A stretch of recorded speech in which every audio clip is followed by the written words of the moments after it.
This story takes place after defeating Elidibus within the first. During your adventures, Gaius Belsar, who is currently working with the Eorzean Alliance, asks for your help to stop the Ultima Weapon project. Gaius explains that the project has been restarted by the Garlemald 7th Legion, and that 3 weapons need to be destroyed: the Ruby, Sapphire, and Emerald weapons, on top of the fact that they're stronger than the Ultima weapon you fought during a Realm Reborn. So after hearing this explanation, you agree to help. After this, Garlemald attempts to break through Gimlet Dark with the Ruby weapon, so you fight the machine immediately. But during the fight, the image of Nell Van Darnus, the deceased former leader of the 7th Legion, sprouts from the machine. But you continue fighting and eventually defeat the Ruby weapon. Following this, Gaius joins you on the battlefield. However, 3 of Gaius's adopted children,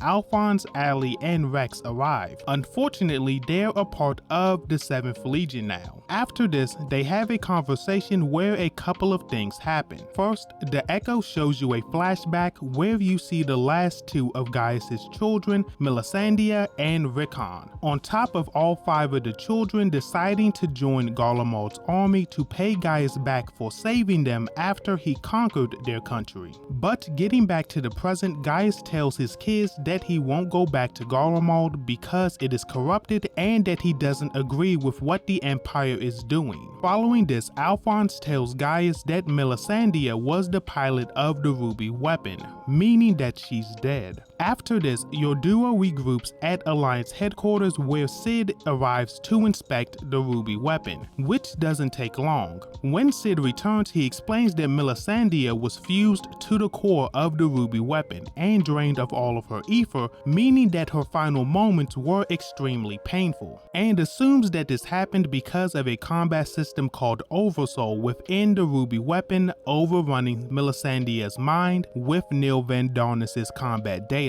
Then the game cuts to Werlyt where Gaius' children are having a conversation that reveals that they want to be with Gaius, but they have to stay in the Garlean army to complete whatever their plan is. Then the game cuts back to your group at Alliance headquarters where Gaius' ally Vaudelin has found out that the Ruby weapon came from Werlyt and that the Sapphire weapon is there as well, but it'll be leaving soon. On top of Gaius informing you that this is where his adopted children were born. After getting this information, Cid presents the G Warrior, which is a modified Allegan relic that he wants you to pilot so you can catch the Sapphire weapon. Following this, you train with the G Warrior, and after you get comfortable, your group goes to Werlyt to stop the Garleans and the Sapphire weapon. However, when you get there, the only things left are the Sapphire weapon and its pilot, who immediately activates Oversoul using Hydra's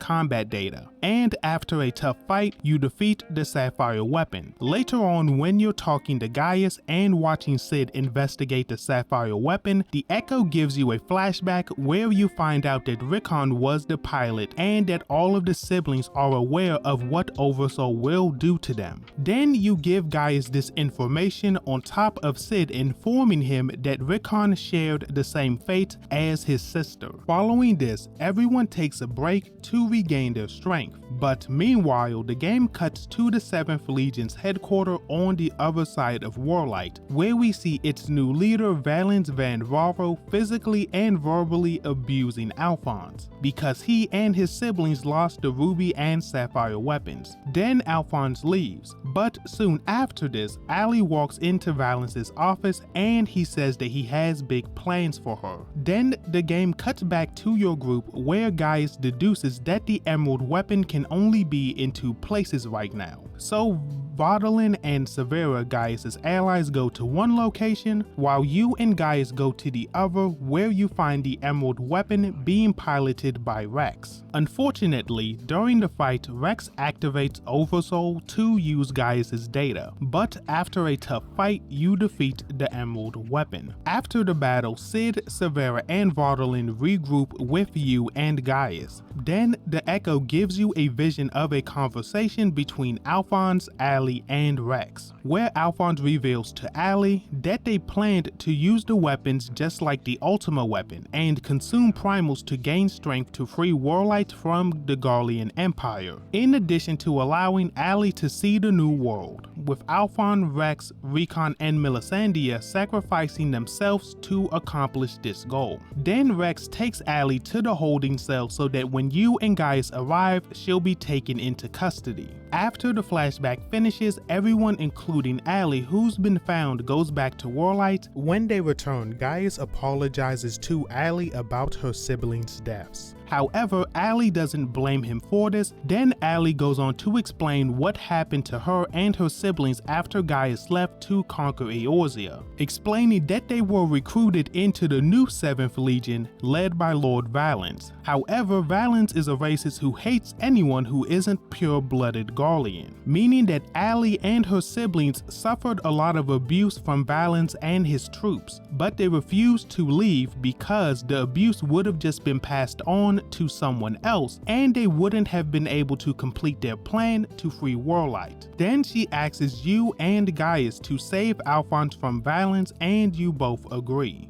But the game lets us hear Allie's thoughts, and she's planning to do something that Gaius wouldn't approve of. Following this, the game cuts to Valens, who is torturing Alphonse because of the Emerald weapon's destruction and Allie escaping. Then Valens tells Alphonse that he will pilot the next weapon since Allie is gone. After this, Valens leaves, but the game stays with Alphonse, who is happy that their plan is almost complete. Then the game moves back to Valens, who is using innocent people to make the final adjustments on his next weapon, Diamond. Following this, the game cuts back to you meeting Avelina, who is a former conscript of the 4th and 7th Legion and was friends with Melisandre. However, she seems lost about what she wants to do.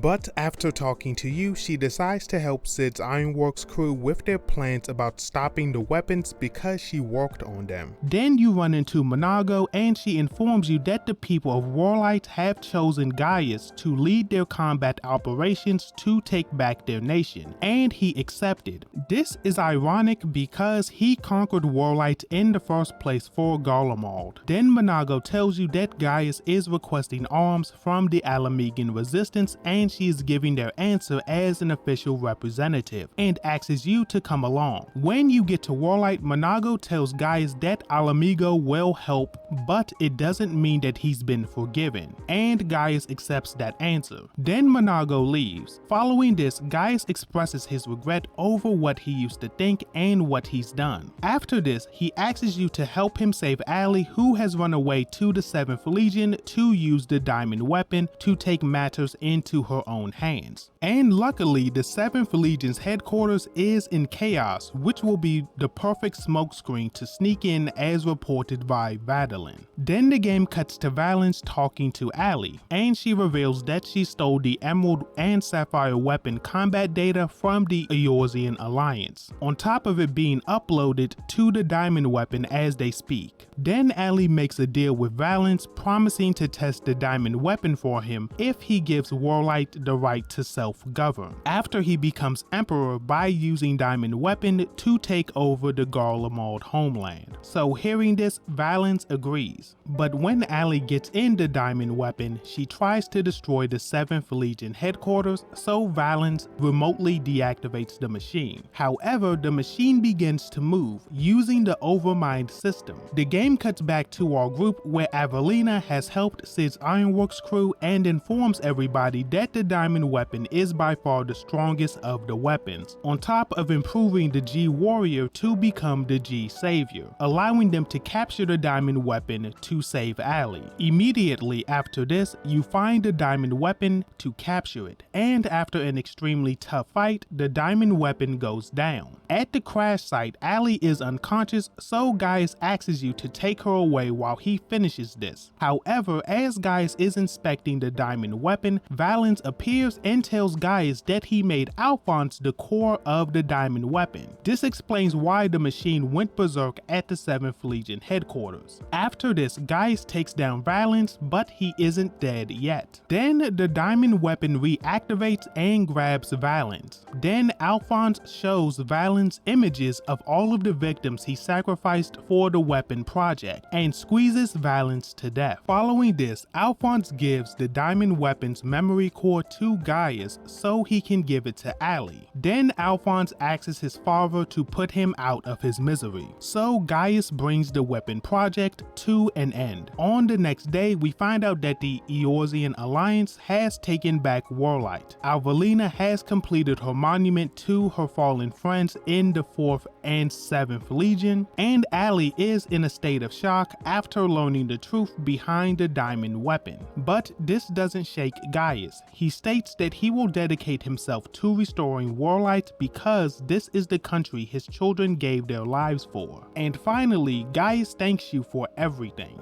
Then you say your goodbyes and continue your adventures in the Endwalker. But the game stays with Gaius and he gives Ali the memory core. And when the core activates, it projects holograms of Alphonse, Rex, Recon, and Melisandre's memories all over the city. However, at the same time, Ali's siblings' spirits visit her one last time to say goodbye, to tell her to take care of Gaius and to experience this world of peace for herself. And this snaps Ali out of her state of shock and she starts speaking once again. And this is the end of the Final Fantasy XIV Sorrows of Werlyt storyline video. With that being said, if you want to see more timeline videos like this one or video essays on your favorite video games, like, comment, and subscribe. But with that being said, it's been Skipx and I'm out.